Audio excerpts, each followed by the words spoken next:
Topping our news this noon, U.S. Senate candidate Graham Platner is pausing his campaign after a woman from Maine told Politico that Platner sexually assaulted her back in 2021.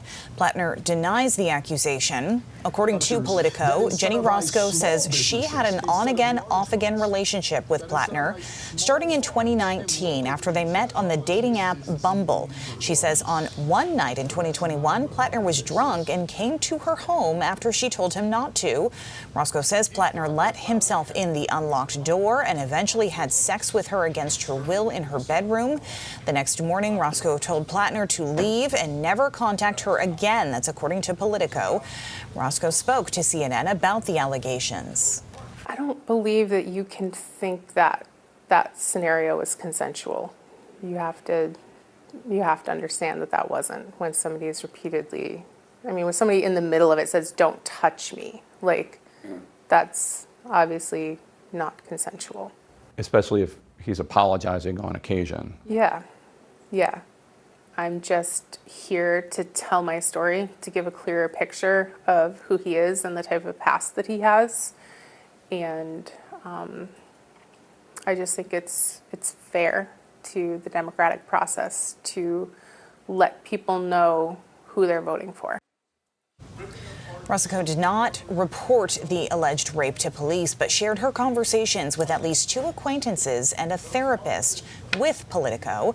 For his part, Platner denied the allegation in a video he posted to his social media accounts. I wanted to directly address the troubling, serious, and false allegations against me. Any accusation of non-consensual behavior is categorically false. Regardless of the inaccuracy of the reporting, but mindful of the political reality it will inflict, we are taking the time to reflect on the best path forward for the state that I love, the people that I love, the movement I belong to, and the goal of defeating Susan Collins. The Maine Democratic Party is calling on Platner to withdraw from the Senate race. Several Maine Democrats, including Senate President Matty Daughtry and House Speaker Ryan Fecteau, have also called on Platner to withdraw from the race. And several prominent politicians and organizations are rescinding their endorsements, including Planned Parenthood. Platner's opponent, Republican Senator Susan Collins, called the allegations appalling. The Maine Republican Party is calling Platner, quote, a scandalous scumbag who was never fit to represent Maine.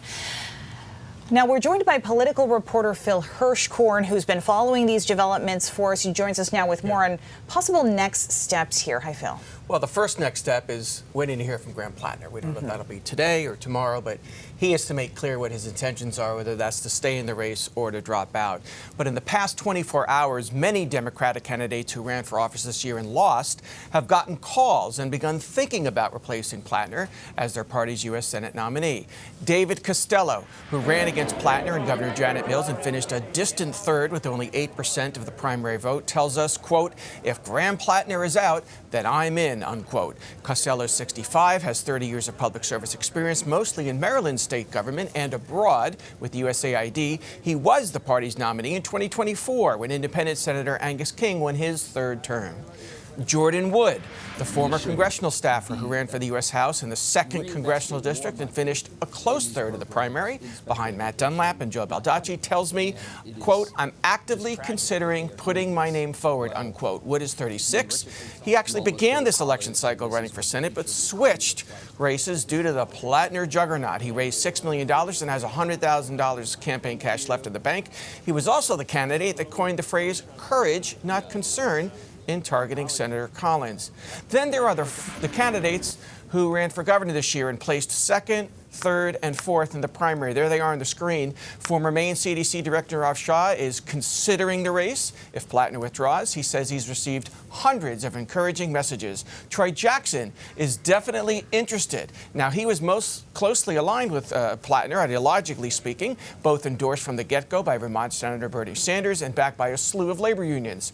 And Shenna Bellows, the Secretary of State, is also considering entering the race should Platner exit it. Finally, let's be clear about Congressman Jared Golden, the last picture there on the screen. He's not interested. I've been told he would never want to run against Collins, his mentor and former employer. And don't forget why he quit his own re-election race, the increasing incivility and plain nastiness in Washington, as he put it, as well as frequent threats and the fact that he's raising 2 little girls with his wife, Izzy. He told us, Congressman Golden, that he dreaded the prospect of winning again, and none of those circumstances have changed as far as we know. And Amanda asked for the process. The Maine Democratic Party is figuring it out. Maine law says Platner must withdraw by the 2nd Monday in July. So that's next Monday, July 13th. And if he were to do so, the party would have 2 weeks till July 27th to come up with a process to replace him. We don't know what that is. We know that they're meeting, discussing all the possibilities. Some people are calling for something like a mini convention, not 113 committee members meeting behind closed doors and saying, here's the new nominee. So we'll see a lot of unanswered questions, but most of all, whether Graham is staying in or staying out. Just waiting to hear from him. Yeah, at this point, yeah. All right, Phil, thank you. You bet.